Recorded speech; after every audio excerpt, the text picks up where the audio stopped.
Good news po mga ka-agri sa agri, ang matagal nyo nang inaabangan ang magpa-training ang agri sa agri at ang ating first course na i-offer ngayon ang pag-aalaga ng panggaseous. At saan ka pa ba matututo kung hindi sa isang lugar na nandun na ang lahat?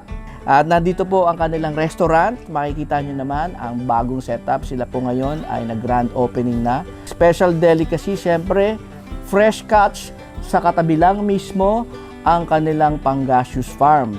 At sa likuran naman, doon kung gusto nyong matuto kung paano ba mag-breed ang hatchery, nandyan na rin ang facility. At syempre, ano ba ang market, paano ba ito i-market, at paano ba ito syempre i-breed, no? Kung ito ay inyong aspiring future business sa inyong sariling farm, pwede nyo pong matutunan dito at pumunta lang po kayo sa description, sa details ng fees, kung paano rin kayo makakapunta. Nandyan ang ating mga telephone numbers at nandyan na rin ang link ng ating Google Maps para makarating na kayo direkta dito at kumain.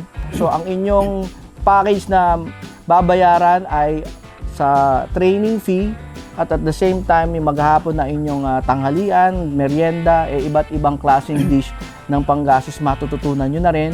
Makikita nyo na rin ang setup ng facility ng hatchery. At mamimili kayo kung anong courses ang gusto nyo, introduction, training sa pag-aalaga, pang-grow out, at gayon din ang isang masterclass para sa hatchery. At saka ang ating alternate feeding ng panggaseous. Gagamit tayo ng mga napakatipid na mga pagkain ng panggaseous na masasabi nating mataas din naman ang mga crude protein nito na kailangan ng ating mga panggaseous. Pero hindi kayo gagastos ng malaki. Ito ay nagmumula lang sa mga waste ng ating iba't ibang industry. Pwede tayo magturo ng mga paggawa ng fish nuggets, fish siomai, fish burger patties, fish sausage, iba't iba. Yan, kasama po sa training na kayo ay mismo ang manghuhuli, pwede kayong mamingwit, at yan po ang inyong magiging tanghalian. Kasama na po sa babayaran yung fees sa training ninyo ang pagtikim at paghuli na rin ng panggaseous. Dito lang mismo sa katabi ng ating training center. Ito na po ang ating training center sa restaurant na mismo, open area, fresh na fresh ang hangin at napakaganda ng view dahil katabi natin ang napakalawak na dam.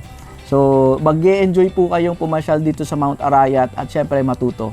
Kaya punta na lang po kayo sa description and somebody will answer you pag nag-inquire kayo.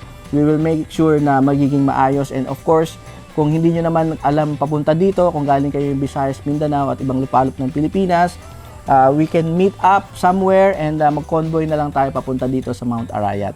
Ayan, Kuya Banoy, para dun sa mga hindi pa nakakaalam, ano ba ang nakikita mong market at future ng panggaseous fish sa merkado ngayon?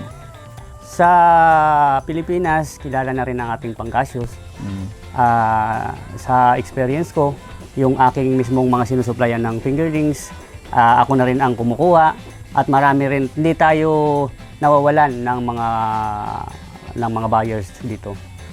Ako na lang po ang kinukulang ng supplies para isupply natin sa ating mga fish port, sa mga palengke na malalaki. So, ibig sabihin, dumadami ng tumatangkilik ng panggaseous po. Para po sa hindi pa nakakaalam, sa mga buffet na kinakain nyo na fish fillet na creamy talaga, yan po ay panggaseous fish. So, Kuya Banoy, may pahabol ka ba? Okay, yun lang. Maraming salamat. Hihintayin ko kayo dito sa lugar natin para matutunan at may turo ko sa inyo kung ano man yung nalalaman natin tungkol sa panggaseous. Thank you, thank you. Ayan. So, agree sa agree. Agree sa agree.